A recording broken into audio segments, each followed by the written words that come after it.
ഈ ഒരു ക്വസ്റ്റ്യൻ നമ്മൾ നോക്കുവാണെങ്കിൽ അത് basically ethics related latest question ആണ്. But discuss about cash flows as well.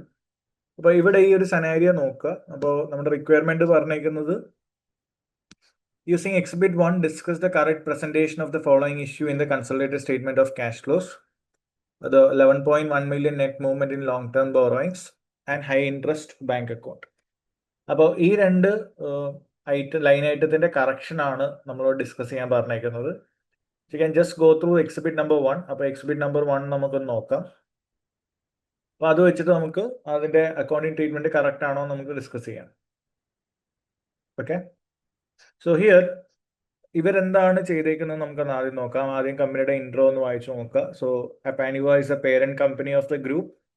ഗ്രൂപ്പിന്റെ പേരന്റ് കമ്പനിയാണ് അവര്. The following exhibit, first one is about statement of cash flows. Describes the treatment of some transaction, the consolidated statement of cash flow. പിന്നെ second പാർട്ടാണ് ethical issue. So before discussing about ethical issue എപ്പോഴും ethics question അതൊരു accounting related കാര്യമാണ്. അപ്പോൾ accounting related issue നമുക്ക് discuss ചെയ്യണം. അതാണ് 8 marks. പിന്നെ 10 marks is for ethics issue.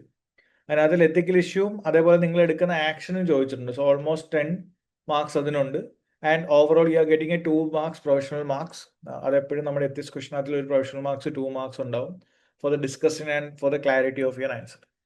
Okay, so എത്തിക്സിന്റെ പാർട്ടിലേക്ക് നമുക്ക് പോകുന്നതിന് മുമ്പ് ഈ അക്കൗണ്ടിങ് ഇഷ്യൂ ഒന്ന് എന്താണെന്ന് അഡ്രസ് ചെയ്യാം. അപ്പൊ ഇവരെന്താ ഇവിടെ ചെയ്തതെന്ന് വെച്ച് കഴിഞ്ഞാൽ overall net movement in long term borrowings 11.1 million ആണ്. ഓപ്പണിംഗ് ലയബിലിറ്റി ഇവിടെ തന്നിട്ടുണ്ട്. സോ ഗ്രൂപ്പിന്റെ ഫിനാൻഷ്യൽ സ്റ്റേറ്റ്മെന്റ്സ് തന്നിട്ടുണ്ട്. As on 31st December borrowings എത്ര ആയിരുന്നു? 21.1 million ആണ്. 31st December 2006 എന്ന് വെച്ചാൽ നമ്മുടെ ആ ഇയറിന്റെ ഓപ്പണിംഗ് ബ്രോഡ് ഫോർവേഡ് ചെയ്തിട്ടുള്ള ലയബിലിറ്റി എത്ര ഉണ്ട്? 10 ഉണ്ട്. അപ്പോൾ ലയബിലിറ്റി 10ഉം ക്ലോസിംഗ് ലയബിലിറ്റി 21.1 ആണ്. അപ്പോൾ ഇത് തമ്മിലുള്ള ഡിഫറൻസ് എത്ര? ലയബിലിറ്റി ഓപ്പണിംഗിൽ 10 million ആണ്, ക്ലോസിംഗിൽ 21.1. So what's the overall increase in the liability? ഈ ഓപ്പണിംഗും ക്ലോസിംഗും കമ്പയർ ചെയ്യുകയാണെങ്കിൽ എത്ര വരും? എത്ര ഉണ്ട് ഇവിടെ? 11.1 ഉണ്ട് അല്ലെ? കാരണം 10ന് 21.1 ആണ് ക്ലോസിംഗ് ലയബിലിറ്റി. അപ്പൊ 11.1 ഉണ്ട്. അവര് ഈ ഒരു ഡിഫറൻസ് 11.1 എന്ന് പറയുന്നത് ലയബിലിറ്റിയിൽ വന്ന് ഇൻക്രീസ് ആണ്. So when there is an increase in liability, അത് ക്യാഷ് ഫ്ലോ വൈസ് നോക്കുമ്പോൾ അത് ഇൻഫ്ലോ ആണോ ഔട്ട്ഫ്ലോ ആണോ? എന്താണ്? ഇൻഫ്ലോ ആയിരിക്കും. കാരണം ലയബിലിറ്റി കൂടുന്ന എപ്പോഴാണ്? നമുക്ക് ക്യാഷ് വരുമ്പോഴാണ് ലയബിലിറ്റി കൂടുന്നത്. ക്യാഷ് വന്നു, ലയബിലിറ്റി കൂടി. അപ്പോൾ അവർ ഇൻ ബിറ്റ്വീൻ നടന്ന ഇവന്റ്സിനെ പറ്റിയിട്ട് ഒന്നും ഡിസ്കസ് ചെയ്തിട്ടില്ല. They are not considering about any events happen in between the year. അവർ 2-3 അഡ്ജസ്റ്റ്മെന്റ്സ് ഉണ്ട്. റിസീപ്റ്റും അക്വസിഷൻ ഓഫ് സബ്സിഡറി, പുതിയ ലീസിന്റെ കുറച്ച് അഡ്ജസ്റ്റ്മെന്റ്സ് പറയുന്നുണ്ട്. ഇതൊന്നും തന്നെ കൺസിഡർ ചെയ്യാതെ കമ്പനി ഒരു സിംഗിൾ ലൈൻ ആയിട്ട് എഴുതി ഫിനാൻസിങ് ക്യാഷ് ഫ്ലോയിൽ. കാരണം ഈ ലോൺ എന്നൊക്കെ പറയുന്ന ഫിനാൻസിങ്ങിലാണല്ലോ വരുന്നത്. അപ്പോൾ അവരുടെ ഫിനാൻസിങ് ക്യാഷ് ഫ്ലോയിൽ ഒരു സിംഗിൾ ലൈൻ ആയിട്ട് എഴുതി there is an increase in liability 11.1 million inflow എന്ന് പറഞ്ഞിട്ട്. അപ്പൊ ഇത് കറക്റ്റ് ആണോ എന്നുള്ളതാണ് നമ്മൾ ജഡ്ജ് ചെയ്യേണ്ടത്.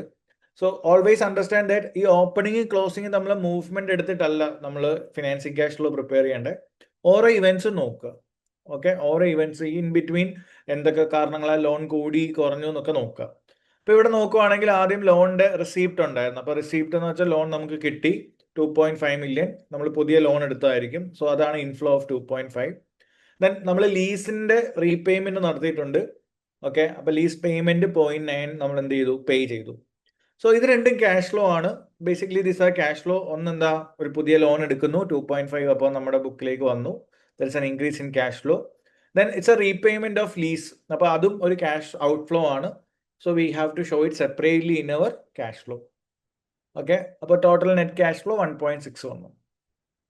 Then 1.5 million increase in liability വന്നത് it is because of the acquisition of subsidiary ആണ്. നമ്മൾ സബ്സിഡറിനെ അക്വയർ ചെയ്തപ്പം when we acquired a subsidiary, ആ സബ്സിഡറിയുടെ ബുക്സിൽ ഉണ്ടായിരുന്ന ലയബിലിറ്റി നമ്മുടെ ഗ്രൂപ്പിലേക്ക് വന്നതാണ് ഈ 1.5. അപ്പോൾ it is as part of group കൺസോൾട്ടേഷന്റെ ഭാഗമായിട്ട് വന്ന ലയബിലിറ്റി ആണ്. It is not a cash flow. ഇതൊരിക്കലും എന്തല്ല? ക്യാഷ് ഫ്ലോ അല്ല. കാരണം നമ്മളിപ്പോൾ ലോണൊന്നും എടുത്തിട്ടില്ല. സബ്സിഡിയുടെ ബുക്സിൽ ഓൾറെഡി ഉണ്ടായിരുന്ന ഒരു ക്യാഷ് ഫ്ലോനെ ഗ്രൂപ്പ് ക്യാഷ് ഫ്ലോ പ്രിപ്പയർ ചെയ്യുന്ന സമയത്ത് നമ്മൾ കൺസോൾട്ടേറ്റ് ചെയ്തു എന്നേ ഉള്ളൂ. ശരിക്കും ആ 1.5 എന്തില്ല? ക്യാഷ് ഫ്ലോ എഫക്റ്റ് ഇല്ല. പക്ഷെ കമ്പനി ഇപ്പൊ കറന്റ് ചെയ്ത് വെച്ചേക്കുന്നത് എന്താണ്? ഓപ്പണിങ്ങും ക്ലോസിങ്ങും നമ്മൾ ഡിഫറൻസ് എടുത്ത് ഇൻഫ്ലോ ആയിട്ട് കാണിക്കുന്നത് കൊണ്ട് they haven't considered this events in separately. അവർ ചുമ്മാ ഓപ്പണിങ്ങും ക്ലോസിങ്ങും എടുത്ത് ഫുൾ എമൗണ്ട് ഇൻഫ്ലോ എന്ന് പറഞ്ഞു. അപ്പോൾ ശരിക്കും റെസീപ്റ്റിന്റെയും പേയ്മെന്റിന്റെയും കേസിൽ ഇൻഫ്ലോ ആൻഡ് ഔട്ട്ഫ്ലോ ഉണ്ട്. കാരണം നമ്മൾ പുതിയൊരു ലോൺ എടുക്കുമ്പോൾ നമ്മുടെ ബുക്കിലേക്ക് ക്യാഷ് വന്നു 2.5 million. V can show it as an inflow. Like നമ്മൾ പുതിയൊരു ബാങ്ക് ലോൺ എടുത്താന്നുള്ള രീതിയിൽ ഫിനാൻസിങ് ആക്ടിവിറ്റിയിൽ കാണിക്കാം. ദെൻ 0.9 million എന്താണ്? നമ്മൾ ലീസ് പേയ്മെന്റ് പേ ചെയ്താണ്. So we can show it as an outflow in financing activity because lease is basically financing decision, right? പക്ഷെ 1.5 million ഒരിക്കലും നമുക്ക് എന്തായിട്ട് കാണിക്കാൻ പറ്റത്തില്ല. We cannot show it as an inflow here because it's came as a part of your consolidation adjustment. സബ്സിഡിയുടെ ബുക്സിൽ already ഉണ്ടായിരുന്ന ഒരു ലോണാണ് ഈ 1.5 million. അപ്പൊ അത് നമുക്ക് ഇൻഫ്ലോയിലേക്ക് കാണിക്കാൻ പറ്റത്തില്ല. ദെൻ ഇത് കൂടാതെ പുതിയ ലീസ് എത്രയാണ്? പുതിയ ലീസ് കമ്പനി ഒരു പുതിയ ലീസ് എടുത്തു, അത് 8 million വന്നു, which is a lease liability എന്ന് പറഞ്ഞാൽ 8 million കാണിച്ചിട്ടുണ്ട്. So here we have to understand that how we actually calculate lease liability. നമ്മൾ എന്താ ഈ ലീസ് ലയബിലിറ്റി എന്ന് പറഞ്ഞാൽ എന്താ? It is a present value of future cash flow ആണ്. നമ്മൾ ഫ്യൂച്ചറിൽ പേ ചെയ്യാൻ പോകുന്ന ലീസ് പേയ്മെന്റ് പ്രസന്റ് വാല്യൂ ആണ് ലീസ് ലയബിലിറ്റി എന്ന് പറയുന്ന സാധനം. അപ്പോൾ നമ്മുടെ ബുക്സിൽ ഒരു ലീസ് ലയബിലിറ്റി ഉണ്ടെങ്കിൽ what does it mean by that? It's a present value of future lease payment. അത് നമ്മൾ ശരിക്കും ആർക്കും പേ ചെയ്തിട്ടില്ല, ലയബിലിറ്റി ആണ്. പക്ഷെ that is not a cash flow. Again it's not a cash flow. Accounting പ്രകാരം നമ്മൾ ഇപ്പോൾ അത് ബുക്സിൽ റെക്കോർഡ് ചെയ്യുന്നേ ഉള്ളൂ. It is not a cash inflow there. പക്ഷെ കമ്പനി എന്താ ചെയ്തെന്ന് വെച്ച് കഴിഞ്ഞാൽ മൊത്തത്തിൽ ഈ 10 കമ്പയറിംഗ് വിത്ത് 21.1 അതിനെ ഒരു സിംഗിൾ ലൈൻ ഐറ്റം ആയിട്ട് ഇൻഫ്ലോ ആയിട്ട് എവിടെ കാണിച്ചു? സിംഗിൾ ക്യാഷ് ഇൻഫ്ലോ ആയിട്ട് ഫിനാൻസിങ് ആക്ടിവിറ്റിയിൽ കാണിച്ചു. അപ്പൊ നമ്മൾ പറയേണ്ട സജഷൻ അങ്ങനെ കാണിക്കാൻ പറ്റത്തില്ല. എന്തുകൊണ്ടാ? Because we have to address each and every line item. ഞാൻ ആ ഓരോ അഡ്ജസ്റ്റ്മെന്റ് ഓരോട്ട് തന്നിട്ടുണ്ട്. അത് നമ്മൾ ഇൻഡെപ്ത് ആയിട്ട് നോക്കുമ്പോൾ അതിൽ എന്താണ് കറക്റ്റ് ആയിട്ടുള്ള റെസീപ്റ്റ്, കറക്റ്റ് ആയിട്ടുള്ള ഔട്ട്ഫ്ലോ നമുക്ക് മനസ്സിലാവും. അപ്പൊ ഇവിടെ ശരിക്കും ഔട്ട്ഫ്ലോ ആൻഡ് ഇൻഫ്ലോ ആയിട്ട് ഈ 2 ലൈൻ ഐറ്റമായി വരാൻ പാടുള്ളൂ. എന്തൊക്കെ? ബാങ്ക് ലോൺ, പുതുതായിട്ട് എടുത്ത ബാങ്ക് ലോണും പിന്നെ ലീസിന്റെ പേയ്മെന്റും. ഈ 1.5ഉം 8ഉം ശരിക്കും നമുക്ക് ഒരു ഇൻഫ്ലോ ആയിട്ട് ബുക്സിൽ കാണിക്കാൻ പറ്റത്തില്ലെന്ന് പറയാം. ഇതാണ് നമ്മുടെ അക്കൗണ്ടിങ് റിലേറ്റഡ് ആയിട്ടുള്ള ഇഷ്യൂ. ഇവിടെ ക്ലിയർ ആണോ?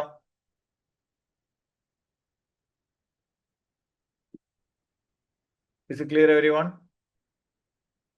അപ്പൊ ഇവിടുത്തെ അക്കൗണ്ടിങ് മിസ്റ്റേക്ക് എന്താണെന്ന് മനസ്സിലായോ? Can you reply in the chat? അപ്പൊ അവരെന്താ ചെയ്തേ? Just simply cash flow prepare ചെയ്യുന്ന സമയത്ത് opening 10, closing liability 21.1, so increase in liability 11.1 എന്ന് പറഞ്ഞിട്ട് സിംഗിൾ ലൈൻ ഐറ്റം ആയിട്ട് ഇതിനെ കാണിച്ചു. So that may be because of the lack of knowledge, അല്ലെങ്കിൽ ഇന്റൻഷ്യലി ഇൻഫ്ലോനെ കൂട്ടാൻ വേണ്ടി ചെയ്തതാവാം. Okay, but first of all in this question we don't need to discuss anything about the ethics aspect. Just accounting impact മാത്രം പറഞ്ഞാൽ മതി. ഈ ഒരു പാർട്ട് ക്ലിയർ ആണോ മക്കളെ? അപ്പൊ ഇവിടുത്തെ ഒരു മിസ്റ്റേക്ക് എന്താന്ന് മനസ്സിലായോ?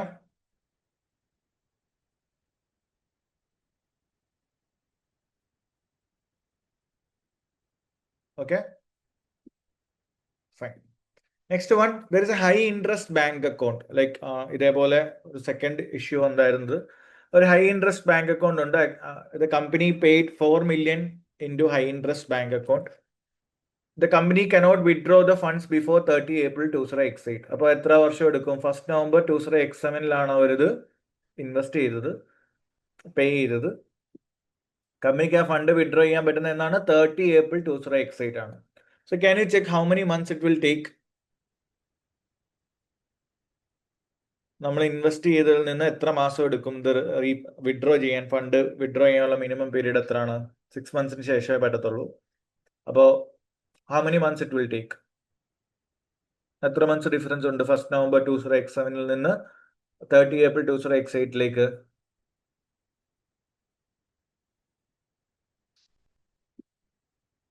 Yeah, there is 6 months.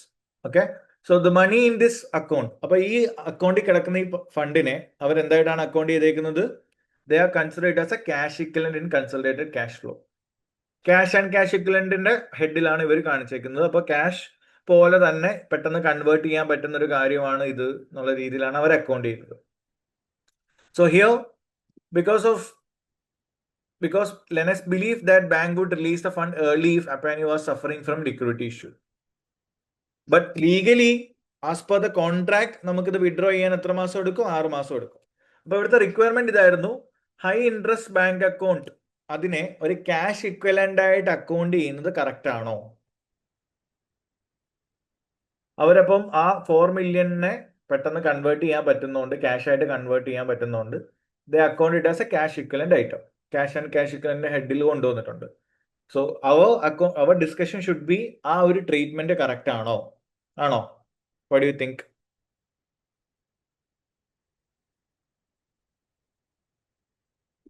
ഈ ഒരു ട്രീറ്റ്മെന്റ് കറക്റ്റ് ആണോ മക്കളെ? First of all you have to understand that cash and cash equivalent എന്ന് പറയുന്നത് അറ്റ്ലീസ്റ്റ് വിത്തിൻ 3 months ഒക്കെ നമുക്ക് കൺവേർട്ട് ചെയ്യാൻ പറ്റുന്നതിനെയാണ് ബൈ ഡെഫിനിഷൻ നമുക്ക് എന്ത് പറയാൻ പറ്റുന്നത്, ക്യാഷ് ഇക്വലന്റിലേക്ക് വരത്തുള്ളൂ. സോ ഇവിടെ അതുകൊണ്ടാണ് ഞാൻ ടൈം ലൈൻ നോക്കാൻ പറഞ്ഞത്. So almost 6 months to convert this into cash, അല്ലെങ്കിൽ മിനിമം 6 months എടുക്കും അത് വിഡ്രോ ചെയ്യാൻ അക്കൗണ്ടിൽ നിന്ന്. So in that scenario we have to consider it is not a cash equivalent.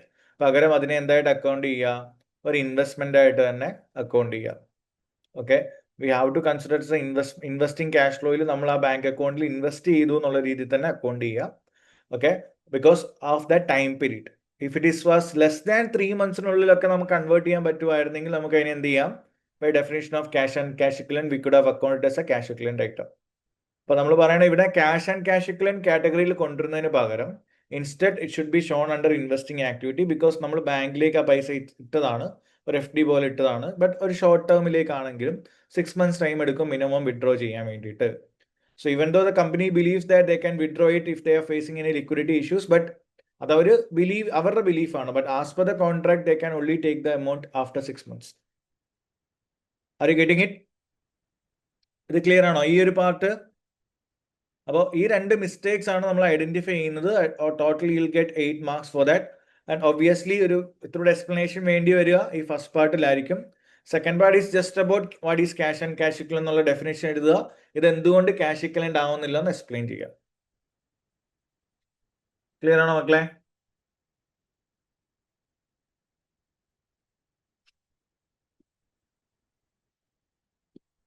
Yes. So ഇതിന്റെ ഒരു ആൻസർ പാർട്ട് നമുക്കൊന്ന് ഡിസ്കസ് ചെയ്യാം. Like you can just go through it. There is nothing else to cut short. അപ്പോൾ just answer part ഒന്ന് നോക്കാം. So IAS 7 statement of cash flow to explain the change in liability. എത്രയായിരുന്നു? 21 - 10 11.1 million. എന്തുകൊണ്ട് ഒരു single ഐറ്റമായിട്ട് കാണിക്കാൻ പറ്റത്തില്ല എന്നുള്ളതാണ്. So here the initial recognition of lease liability 8 million does not have any cash flow because it should not be reported in the consolidated cash flows.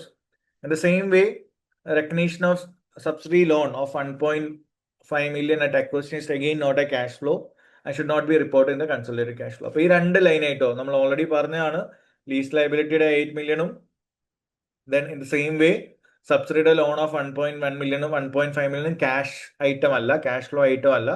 So obviously we cannot show under cash flow, statement of cash flow. Then increase in long-term borrowings, that is നമ്മൾ loan എടുത്ത ഒരു amount 2.5 million and the repayment of lease which is 0.1. ഇത് രണ്ടും നമുക്ക് എന്തായിട്ട് കാണിക്കാം? We can show it as a cash flow under financing activity. അപ്പൊ ഇതാണ് അതിന്റെ എക്സ്പ്ലനേഷൻ. ക്ലിയർ ആണോ? ഒരു വലിയ ബ്ലഫ് ചെയ്തവർ അധികമായിട്ടൊന്നും എഴുതിയിട്ടില്ല. ജസ്റ്റ് സ്ട്രേറ്റ് അവേ എന്തുകൊണ്ട് അത് ക്യാഷ് ഫ്ലോ ആണ് അല്ല എന്ന് പറയുന്നു. അതിൽ ക്യാഷ് ഫ്ലോ ആയിട്ടുള്ള 2 ഐറ്റം ആണുള്ളത്, which is that loan and the lease repayment. That will come under financing activity. ഒന്ന് ഇൻഫ്ലോ ആയിരിക്കും ബിക്കോസ് അവർ ലോൺ എടുത്തതാണ്, ഒന്ന് ഔട്ട്ഫ്ലോ ആയിരിക്കും because it is a lease payment. But both comes under financing activity of the company. Are you getting it guys? ഇതൊക്കെയാണോ?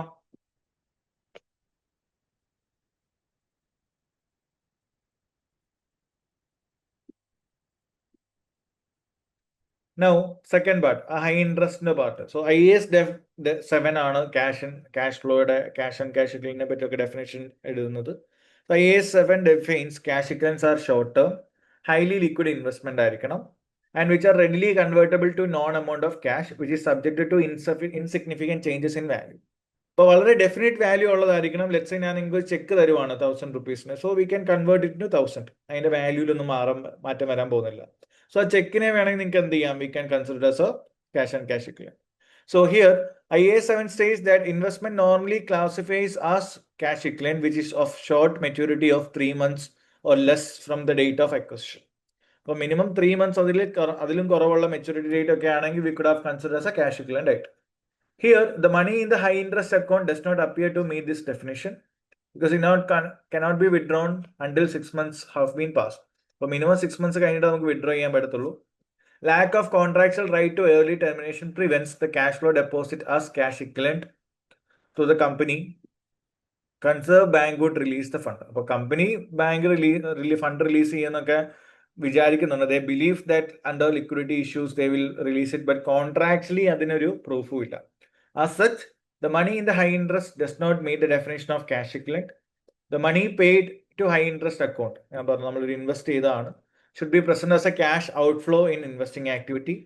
And any interest, suppose in between നമുക്ക് എന്തെങ്കിലും interest ആ ഒരു FD ന്ന് കിട്ടുവാണെങ്കിൽ, then we can present it as a cash inflow under investing activities. അപ്പോൾ ആ ഇൻട്രസ്റ്റും നമുക്ക് എന്തിൽ വരും, ഇൻവെസ്റ്റിംഗ് ആക്ടിവിറ്റിയിലായിരിക്കും വരുന്നത്. That will be account as an inflow, but നമ്മൾ ആ അക്കൗണ്ടിലേക്ക് ഇട്ട fund that will be an outflow under investing activity. So ഈ ഒരു പാർട്ട് ക്ലിയർ ആണോ? Is it clear everyone?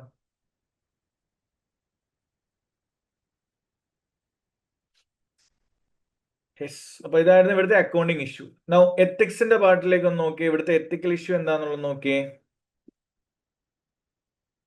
Mr. Lennox is an ACCA member and Mr. Yu is the finance director of the company and ACCA member is his immediate line manager. Mr. Ruiz has ordered Mr. Lennox to produce Apaniva's group sustainability report is in accordance with IFRS sustainability disclosure standards. ഇപ്പോൾ last day നമ്മൾ IFRS S2 പറ്റിയിട്ടും S1 പറ്റിയിട്ടും ഒക്കെ പറഞ്ഞായിരുന്നു. So Mr. Lennox have never produced a sustainability report before and this is unaware of the contents in the new standards. അപ്പോൾ പുള്ളി ഇതിനു മുമ്പ് ഇത് ചെയ്തിട്ടും ഇല്ല. He is not aware about this. So what is the ethical issue here? അപ്പൊ ഇങ്ങനത്തെ ഒരു ഇഷ്യൂല്, ഇങ്ങനത്തെ ഒരു സിറ്റുവേഷനിൽ എന്തായിരിക്കും അവിടുത്തെ ഒരു എത്തിക്കൽ ഇഷ്യൂ എന്ന് പറയുന്നത്? മിസ്റ്റർ ലെനോക്സിന്റെ പെർസ്പെക്റ്റീവില് എന്തായിരിക്കും നമുക്ക് പറയാൻ പറ്റുന്നത്? Yes, lack of professional competence and dew care. Okay, lack of professional competence and dew care ആയിരിക്കും നമുക്ക് ഇവിടെ ഒരു എത്തിക്കൽ ഇഷ്യൂ ആയിട്ട് പറയാൻ പറ്റുന്നത്. യു ഷുഡ് ഹാവ്, അതിൻ്റെ ഒരു ആക്ഷൻ പറയുവാണെങ്കിൽ you should get appropriate training or you can hire someone third party have more knowledge in preparing sustainable report. അപ്പോൾ പുള്ളിയുടെ ഹെൽപ്പോട് കൂടി ഇത് പ്രിപ്പയർ ചെയ്യാൻ പറയാം. ഓക്കെ, ഇതാണ് ഒരു അക്കൗണ്ടിങ് ഇഷ്യൂ, നമുക്ക് എത്തിക്കൽ ഇഷ്യൂ നമുക്ക് അഡ്രസ് ചെയ്യാൻ പറ്റുന്നത്. So after correcting the errors outlined in exhibit number 1, so now send the consolidated statement to Ruiz for review. As part of her review, Ms. Ruiz made several changes. Mr. Lennox believed that Ms. Ruiz had understated the foreign exchange loss adjustment in arriving at the cash flow from operating activity and also understated dividend paid by 2 million. അപ്പോൾ ഇതെന്തിനു വേണ്ടിയിട്ടായിരിക്കും? ഒന്ന് loss understate ചെയ്തു because they want to hide the loss. അപ്പോൾ loss understate ചെയ്യുമ്പോൾ automatically അതിന് impact എന്താണ്? Loss ഉണ്ടായിരുന്നെങ്കിൽ loss നമ്മൾ add back ചെയ്തേനെ. So that should have a positive impact. In the same way, അപ്പൊ ആഡ് ചെയ്യേണ്ട ഒരു സാധനം അവർ ആഡ് ചെയ്തിട്ടില്ല. At the same way they also understated the dividend paid by 2 million. ഇപ്പോൾ ഡിവിഡൻഡ് പേ ചെയ്തത് 2 million ഉണ്ടായിരുന്നു. ആ ഡിവിഡൻഡ് പേ ചെയ്തത് 2 million അവർ കുറച്ചാണ് കാണിച്ചത്. അപ്പോൾ ഔട്ട്ഫ്ലോനെ അവർ 2 million കുറച്ചു. അപ്പോൾ ഔട്ട്ഫ്ലോ ആയിട്ട് കാണിക്കേണ്ട ഒരു 2 million കാണിക്കുന്നില്ല, ഇൻഫ്ലോ ആയിട്ട് കാണിക്കേണ്ട ഒരു എമൗണ്ടും അവിടെ എന്ത് ചെയ്തിട്ടുണ്ട്? അണ്ടർസ്റ്റേറ്റ് ചെയ്തു എന്നാണ് പറഞ്ഞത്. ബിക്കോസ് ലോസ് ആണെങ്കിൽ നമ്മൾ നോർമലി എന്ത് ചെയ്യും? We will add back when we prepare the cash flow, അല്ലേ? പ്രോഫിറ്റ് ആണെങ്കിൽ നമ്മൾ കുറയ്ക്കും, ലോസ് ആണെങ്കിൽ നമ്മൾ ആഡ് ബാക്ക് ചെയ്യും, because it's a non cash item, അല്ലേ? ആ ഒരു പാർട്ട് ക്ലിയർ ആണല്ലോ? യെസ്. അപ്പോൾ that's a reason they said that combined ആയിട്ട് നോക്കുമ്പോൾ this have no effect in our cash flow, overall impact ഇല്ല. പക്ഷേ Mr. Lennox is aware that Mrs. Ruiz is a major shareholder in Apaniva company. Because of the current liquidity crisis, he has concluded that she wants to conceal from third party the extent of her dividend. അപ്പോൾ mister യൂയിസ് അറിഞ്ഞുകൊണ്ട് ഈ ഒരു തെറ്റ് ചെയ്ത് എന്തുകൊണ്ടായിരിക്കും? Company currently ഒരു liquidity ഇഷ്യൂസിൽ കൂടെ പോവാണ്. അപ്പോൾ ആ സമയത്തും അവർ ഡിവിഡൻഡ് ഇത്ര എടുത്തു എന്ന് പുള്ളിക്കാർക്ക് വേറെ ഒരു തേർഡ് പാർട്ടീനെ അറിയിക്കാൻ താല്പര്യമില്ല. So he wants to conceal that information that even though company is facing some current liquidity crisis, even at that time he is taking a huge amount as dividend എന്ന് പുറത്തുള്ളവരെ എന്താ അറിയിക്കാൻ താല്പര്യമില്ല. So what are the accounting ethical issue we can consider here? ഇവിടുത്തെ ethical issues എന്തൊക്കെയായിരിക്കും? Yes, obviously there is self-interest threat and lack of objectivity and integrity. ഇതൊക്കെ നമുക്ക് എപ്പോഴും ഇങ്ങനെ കൂടെ തള്ളാൻ പറ്റുന്ന സാധനമാണ്. ആസ് ആൻ അക്കൗണ്ടന്റ് എപ്പോഴും പുള്ളി ഇന്റൻഷ്യലി മിസ്റ്റേക്ക് ഒക്കെ ചെയ്യുവാണെങ്കിൽ we can mention that point. Lack of objectivity and integrity. Self interest ആണ്, കാരണം പുള്ളിക്കാരിക്ക് പുറത്ത് ഇത് കാണിക്കാൻ താല്പര്യമില്ലാത്തതുകൊണ്ടാണല്ലോ. So automatically indicates that there is a self interest threat. And even she is trying to conceal the whole other cash flow. Like ഒരു ഔട്ട്ഫ്ലോനെ കുറച്ച് കാണിക്കാൻ നോക്കുന്നുണ്ട്, അതേപോലെ ഇൻഫ്ലോ വരേണ്ട ഒരു എമൗണ്ട് കാണിക്കുന്നില്ല, because doesn't want to disclose that company is facing a huge loss on foreign exchange. Okay, so overall they are trying to make sure ഒരു വെൽ ഡ്രസ്ഡ് ആയിട്ടുള്ള ഒരു എഫേഴ്സ് ആണ്, വിൻഡോ ഡ്രസ് ചെയ്തിട്ടുള്ള ഒരു cash flow ആണ് പുറത്ത് കാണിക്കാൻ അവർ നോക്കുന്നത്, വിച്ച് ഇസ് ആക്ച്വലി ഇന്റൻഷ്യലി നമ്മൾ മിസ്ലീഡ് ചെയ്യുന്ന പോലെയാണ്, നമ്മുടെ ഇൻവെസ്റ്റേഴ്സിനെ മിസ്ലീഡ് ചെയ്യുന്ന പോലെയാണ്. അപ്പോൾ ഒരിക്കലും നമ്മളിങ്ങനെ ചെയ്യാൻ പാടില്ല. So as Mr. Lennox previously questioned Miss Lewis about some of her decisions, he threatened to dismiss her. അപ്പോൾ ഈവൻ ദോ പുള്ളി ലിനോക്സിന് ഇതിനെ പറ്റിയൊക്കെ അറിയാമെങ്കിലും പുള്ളി ഇത് റിപ്പോർട്ട് ചെയ്യാൻ പോകുമ്പോഴൊക്കെ she's having mister Lennox is facing an intimidation threat from miss Louis. അപ്പോൾ മിസ്റ്റർ ലിനോക്സിന് ഇവിടെ ചെയ്യാൻ പറ്റുന്ന ഒരു കാര്യം എന്തായിരിക്കും? അതർ ആക്ഷൻസ് നമുക്ക് ചെയ്യാൻ പറ്റുന്ന എന്താണ്? എപ്പോഴും ആക്ഷൻസ് ചോദിക്കുമ്പോൾ നമുക്ക് എന്താ ഇവിടെ പറയാൻ പറ്റുന്നത്? Always remember when they talk about the action, നമുക്ക് ഇന്റേണലി ഒരു ടീമുമായിട്ട് ഡിസ്കസ് ചെയ്യാൻ പറയുക. It's obviously our audit committee. അപ്പോൾ ഓഡിറ്റ് കമ്മിറ്റി ആയിട്ട് ഡിസ്കസ് ചെയ്യാം. പിന്നെ what else we can do?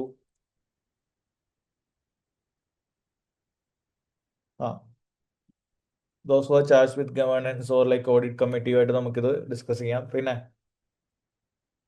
and obviously he should prepare the minutes of this discussion, അത് ഡോക്യുമെന്റ് ചെയ്യണം എന്ന് പറയാം. And finally, what's the other option? Even we can report this to ACCA. And if you feel like this particular action will really threaten your credibility as an ACCA member, we can think about discontinuing from the job. അപ്പോൾ ഇതൊക്കെയാണ് നമുക്ക് actions പറയാൻ പറ്റുന്നത്. Is it clear everyone? അപ്പോൾ എപ്പോഴും നമുക്കൊരു ethics question draft ചെയ്യുമ്പം ഈ ഒരു രീതിയിൽ വേണം നിങ്ങൾ ആഫ്റ്റർ ഡ്രാഫ്റ്റ് ചെയ്യാൻ, അതിന്റെ സ്ട്രക്ചർ ചെയ്യാൻ. അപ്പോൾ ആദ്യം അക്കൗണ്ടിങ് ഇഷ്യൂസ് ഉണ്ടാവും, അതിന്റെ അക്കൗണ്ടിങ് ഇഷ്യൂസിനെ പറ്റി പറയാം, അതിന്റെ ഇമ്പാക്ട് ഓൺ എഫ്എസിനെ പറ്റി പറയാം.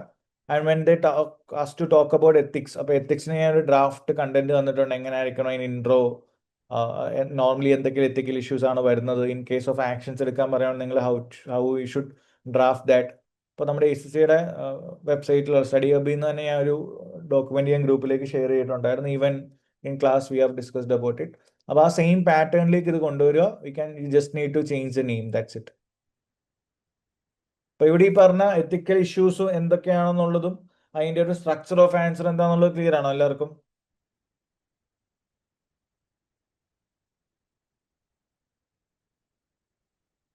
Okay, so we can simply go through the ethics part.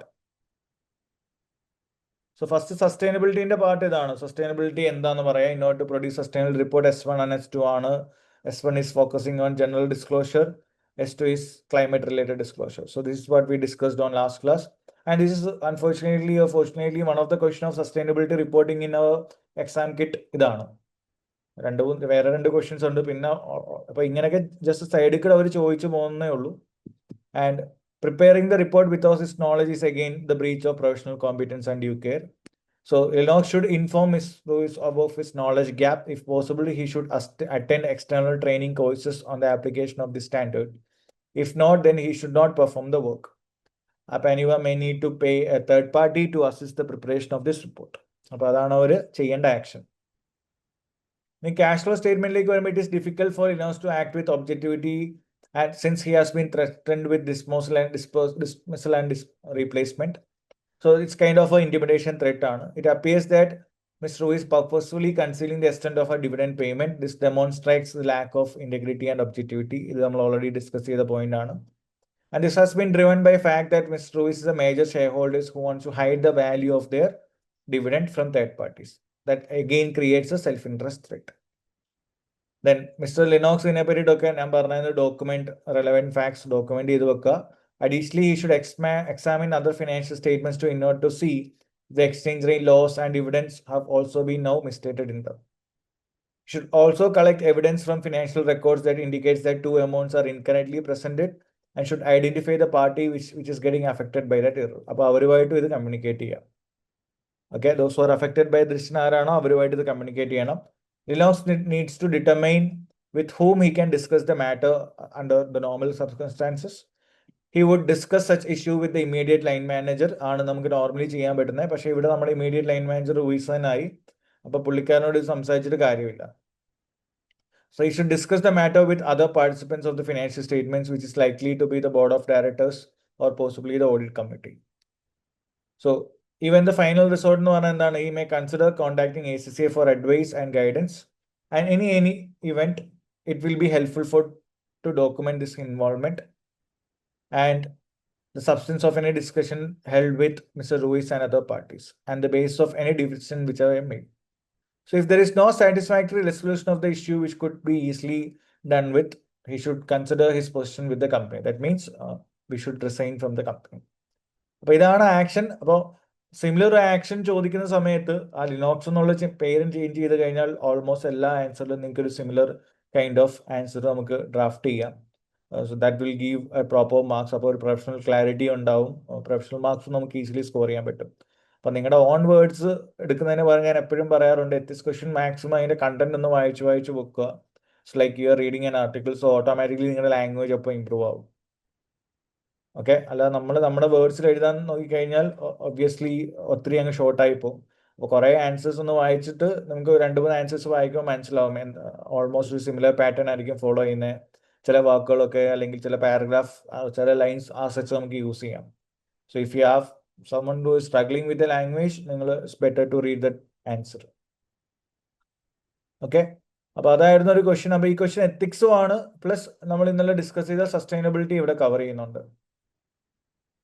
So this part is clear, everyone?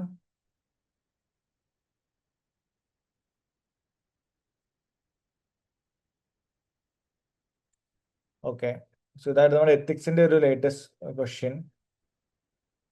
And even we'll discuss about some other accounting standard related question. So take question number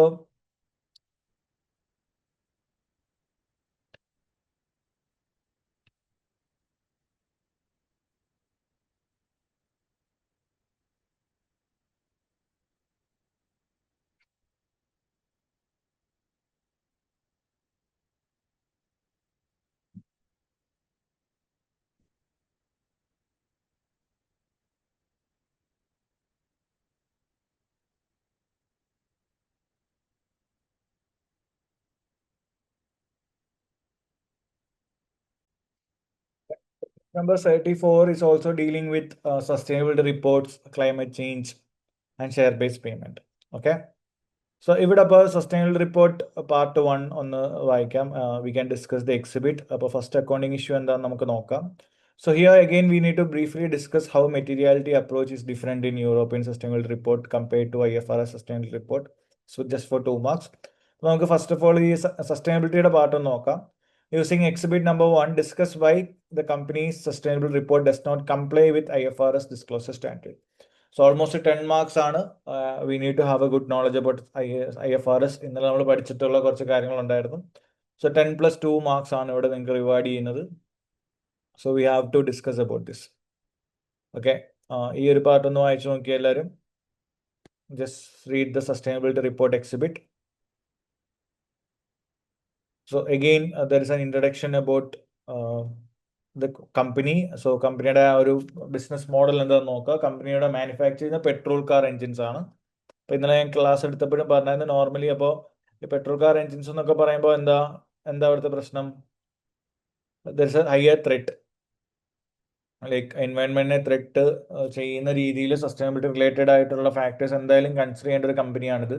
because they manufacture petrol car engines. Then sustainable reports provides information about the sustainable report by Camilla for its investors. അപ്പോൾ ഈ report ഒന്ന് നമുക്ക് just briefly discuss ചെയ്യാം. So റിപ്പോർട്ടിലേക്ക് നോക്കുമ്പോൾ as you can see there, they have produced a sustainability report.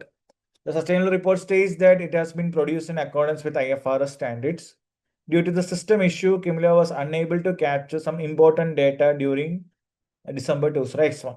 As such, it has only prepared a report covering 11 months to 13 November 2007.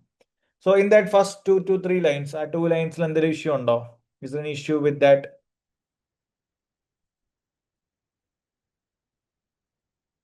Yes, ശരിക്കും നമ്മൾ എത്ര മാസത്തേക്കാണ് പ്രിപ്പയർ ചെയ്യേണ്ടത്? 12 monthsലേക്കാണ്. But they are only prepared it for 11 months.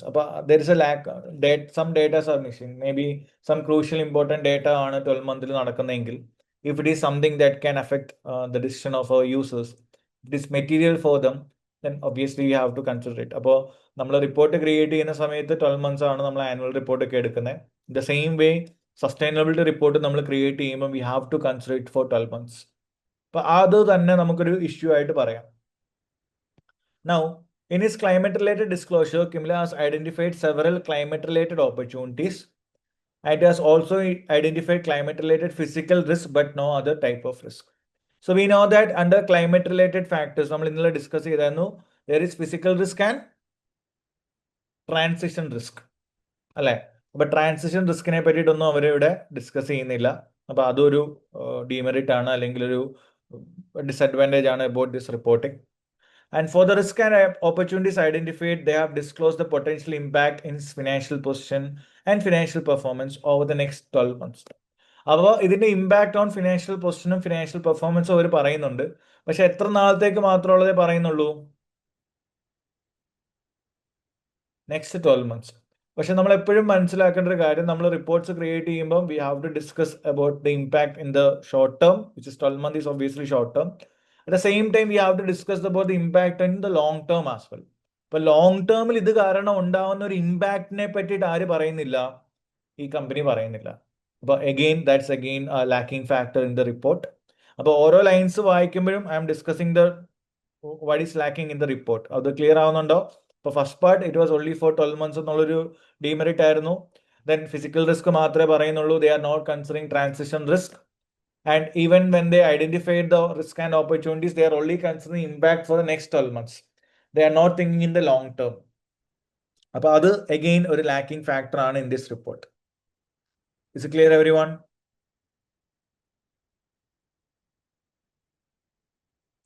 Okay. So then the company has disclosed its scope 1 greenhouse gas emission. So yesterday we discussed that എന്താണ് scope 1 അല്ലെങ്കിൽ level 1 green house gas emission എന്ന് ഞാൻ പറഞ്ഞത്. എന്താണ് level 1 green house gas emissions എന്ന് പറഞ്ഞാൽ എന്താ? What do you mean by level 1 greenhouse gas? It's like the direct, it indicates a percentage of direct emission. നമ്മുടെ കമ്പനിയുടെ on operation through how many direct emissions are happening.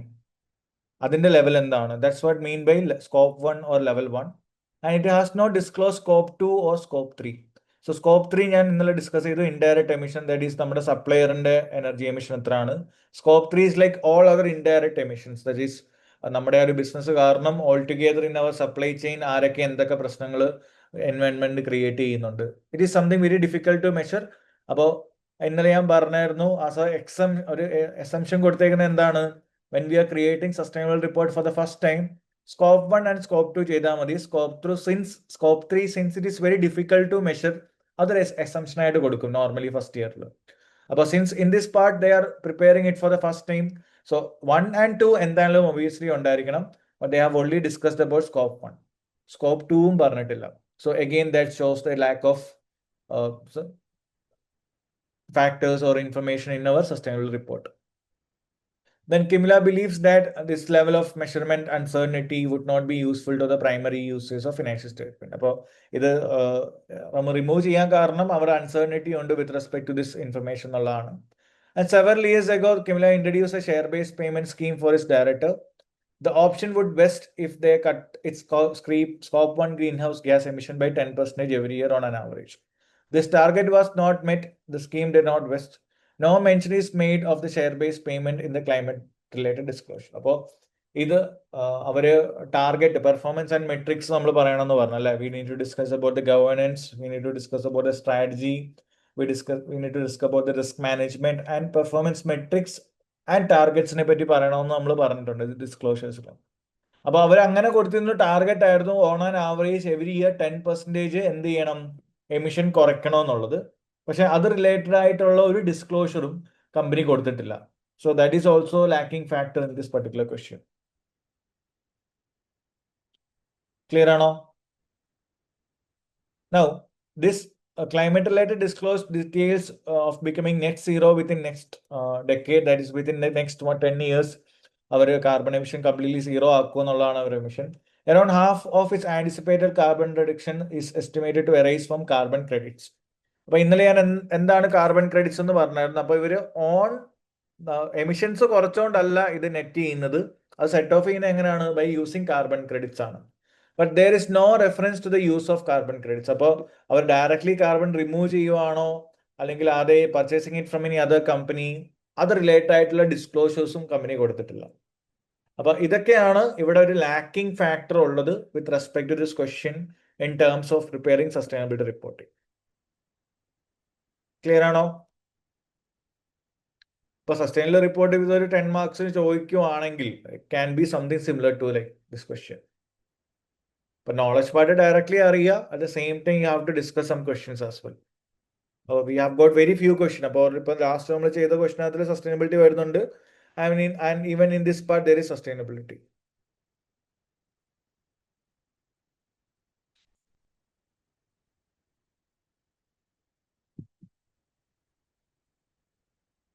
Okay.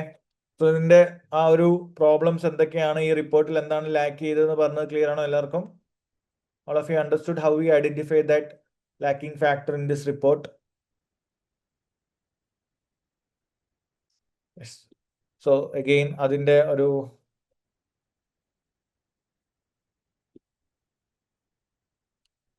Answer part നമുക്കൊന്ന് വായിച്ചു നോക്കാം.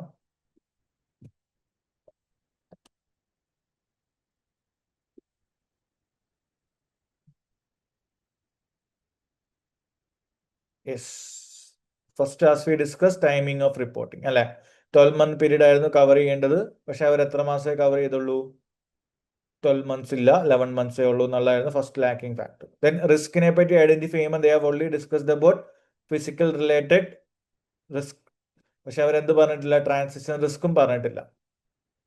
So it's are likely to be significant for the company because it manufactures petrol car ആണ് അവർ manufacture ചെയ്യുന്നത്.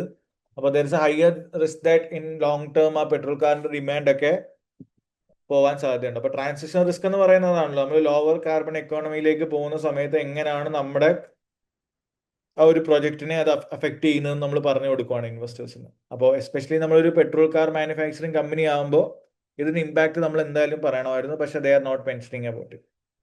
And for the risk and opportunities identified, they are only discussing its impacts in the next 12 months. അപ്പോൾ rather than discussing the impact in next 12 months, they should have discussed the impact in short term, medium and long term. In the next immediate 12 months എന്താണ്, in next 5 years എന്താണ്, next 10 years എന്താണെന്നുള്ള രീതിയിൽ they have to split the impact. പക്ഷെ അതും അവർ ചെയ്യുന്നില്ല. Then green house gas എമിഷൻസിലേക്ക് പറയുമ്പോൾ അവർ scope 1 gas എമിഷനെ പറ്റി പറയുന്നുണ്ട്. They have not disclosed anything about scope 2 and 3. But we know that normally scope 3 exempted ആണ് when we are preparing it IFRS sustainability related standard for the first time.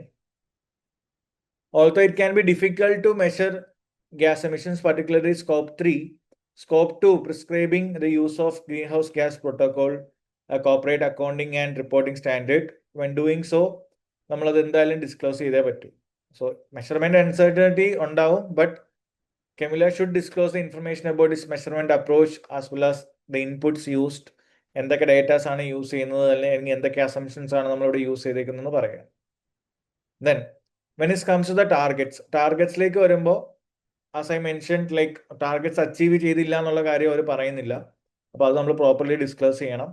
So according to IFRS 2, company should disclose the climate related targets which has set to monitor it progress, and the share based payment was based on clear target to reduce greenhouse gas emission by 10% per year. As such, they should have disclosed the metric used and obviously the objective of the target and period over which the target has applied. അപ്പോൾ അവർ എത്ര നാളത്തേക്കാണ് ഈ target വെച്ചതെന്നുള്ളതും എന്താണ് ആ ടാർഗറ്റിന്റെ objective എന്നുള്ളതും ഒക്കെ explain ചെയ്യണം. And ഇപ്പോൾ target satisfy ചെയ്തിട്ടില്ലെങ്കിൽ അത് സാറ്റിസ്ഫൈ ചെയ്തില്ല എന്നുള്ള കാര്യം എക്സ്പ്ലെയിൻ ചെയ്യണം. ഇതൊന്നും അവർ പറഞ്ഞിട്ടില്ല. And finally when the talked about the carbon credits, the said that 50% reduction കൊണ്ടുവന്നു. ബട്ട് ആ കാർബൺ ക്രെഡിറ്റ്സ് യൂസ് ചെയ്തിട്ടാണ് അവർ കൊണ്ടുവന്നത് ഇത്. So whether they are based on carbon reduction or removal എന്നുള്ളത് സ്പെസിഫൈ ചെയ്ത് പറയാം. And we needs more information about the credibility and integrity of carbon credits. എങ്ങനെ അവർക്ക് ആ കാർബൺ ക്രെഡിറ്റ്സ് വന്നു എന്നുള്ളതിനെ പറ്റിയിട്ടും ഡീറ്റെയിൽ റിപ്പോർട്ട് കൊടുക്കണം. അപ്പോൾ should not be a fake kind of carbon credits report created. അപ്പൊ അതിൻ്റെ ആയിട്ടുള്ള ഒരു ഇൻഡെപ്ത് ഡീറ്റെയിൽഡ് കാര്യം നമ്മൾ പറയുക. Is clear? അപ്പൊ ഈ ഒരു പാർട്ട് ക്ലിയർ ആണോ?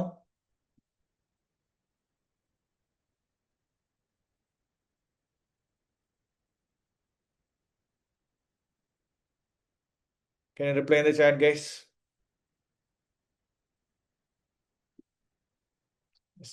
അപ്പൊ ഇതൊരു കൈൻഡ് ഓഫ് എന്താണ് കംപ്ലീറ്റ്ലി സസ്റ്റൈനബിലിറ്റി റിലേറ്റഡ് ആയിട്ടുള്ള ക്വസ്റ്റൻ ആയിരുന്നു.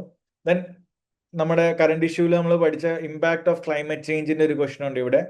Here they discussed about the impact of current issue on financial assets and deferred tax assets. അപ്പോൾ നോർമലി ഒരു അസറ്റിൽ ക്ലൈമറ്റ് ചേഞ്ച് കാരണം വരുന്ന ഇമ്പാക്ട് എന്താണ്? Normally let it be A physical asset or intangible asset or financial asset, എപ്പോഴും നിങ്ങൾക്ക് expect ചെയ്യാൻ പറ്റുന്ന ഒരു ഇമ്പാക്ട് എന്തായിരിക്കും ഈ പറഞ്ഞ ക്ലൈമറ്റ് ചേഞ്ചസ് കാരണം അസറ്റ്സിൽ? ഇന്നലെ ഞാൻ പറഞ്ഞത് എന്തായിരുന്നു? വിത്തൗട്ട് റീഡിങ് ക്വസ്റ്റ്യൻ നമുക്കറിയാം എന്താണ്. എപ്പോഴും ക്ലൈമറ്റ് റിലേറ്റഡ് ഫാക്ടേഴ്സ് വരുമ്പോൾ അസറ്റിന് എന്ത് വരാൻ സാധ്യതയുണ്ട്? ഇമ്പയർമെന്റ് വരാൻ സാധ്യതയുണ്ട്. അതിപ്പോൾ IAS 16 ആണെങ്കിലും 38 ഒക്കെ അസറ്റ്സിന്റെ വാല്യൂ കുറയാനുള്ള സാധ്യതയുണ്ട്. So we need to assess the impairment indicator. So it can be applied for financial asset as well. Financial അസറ്റ്സിന് ഇമ്പയർമെന്റ് വരാമല്ലോ അല്ലെ? പക്ഷെ നമ്മൾ ചെയ്യുന്ന ലെവൽ ഇത്തിരി ഡിഫറെന്റ് ആണ്. First we will create an allowance which is, ആദ്യം നമ്മൾ ക്രിയേറ്റ് ചെയ്യുന്ന അലവൻസ് എന്താ?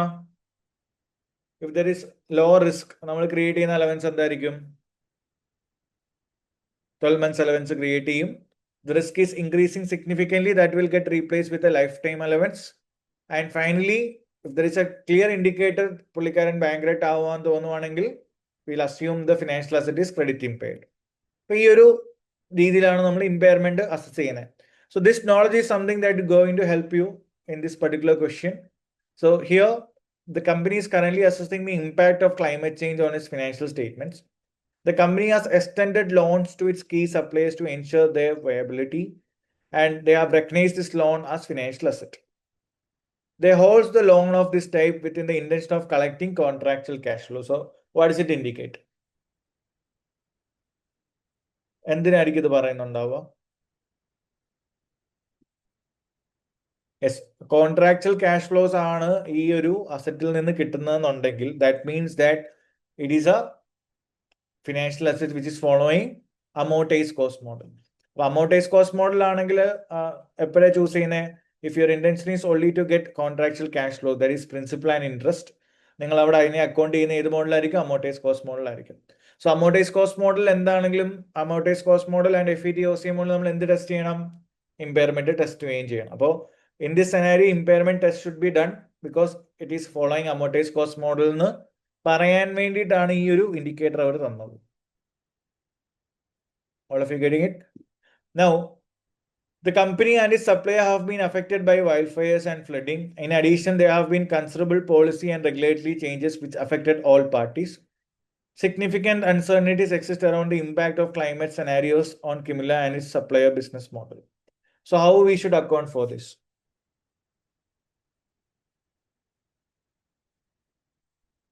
ഇവിടെ നമ്മൾ എന്താ പറയണ്ടേ?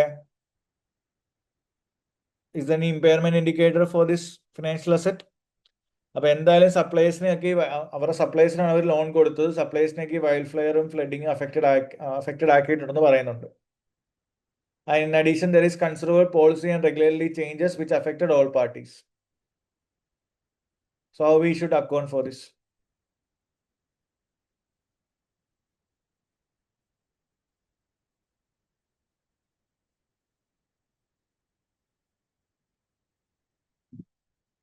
സോ നമ്മൾ പറയാ ദർ ഇസ് ഹയർ റിസ്ക്. അപ്പോൾ 12 months എന്നുള്ള ലോസ് വെക്കണം, എന്താണെങ്കിലും 12 months ലോസ് അലവൻസ് വെക്കണം.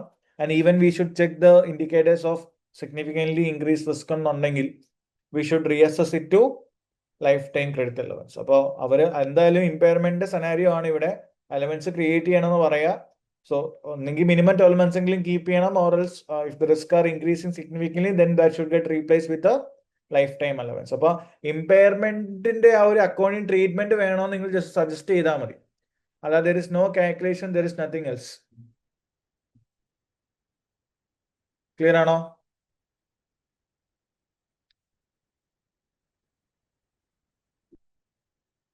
Okay, now look into this deferred tax asset column. Deferred tax asset എങ്ങനെ ഇമ്പാക്ട് ചെയ്യുന്നത് നോക്കിയേ.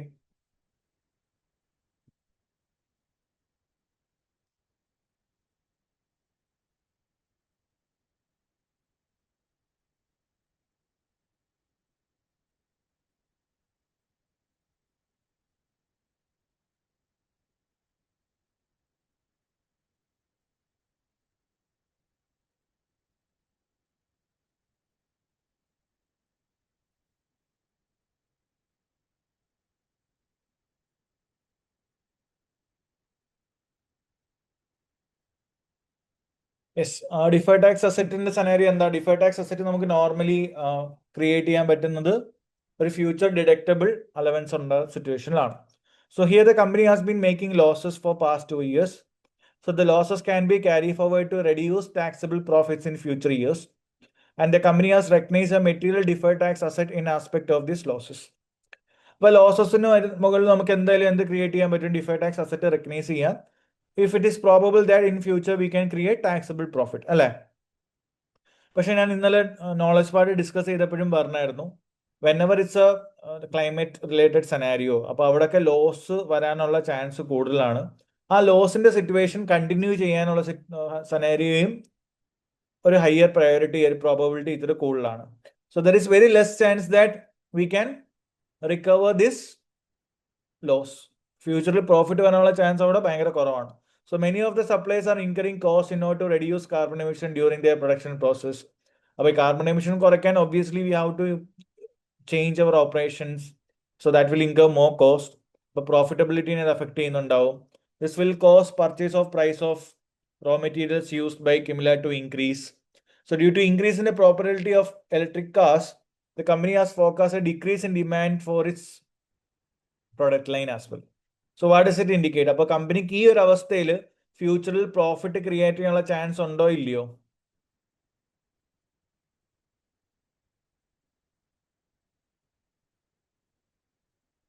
ഇല്ല. So there is no conclusive evidence that in future there is a chance of creating probable profit, അല്ലെ? Taxable profit വരാനുള്ള probability കുറവാണ്. അപ്പോൾ നമ്മൾ എന്ത് ചെയ്യണം? So we should ask them to derecognise the deferred tax asset. അപ്പൊ അതാണ് deferred tax അസറ്റിൽ വരുന്ന ഇമ്പാക്ട്. ക്ലിയർ ആണോ?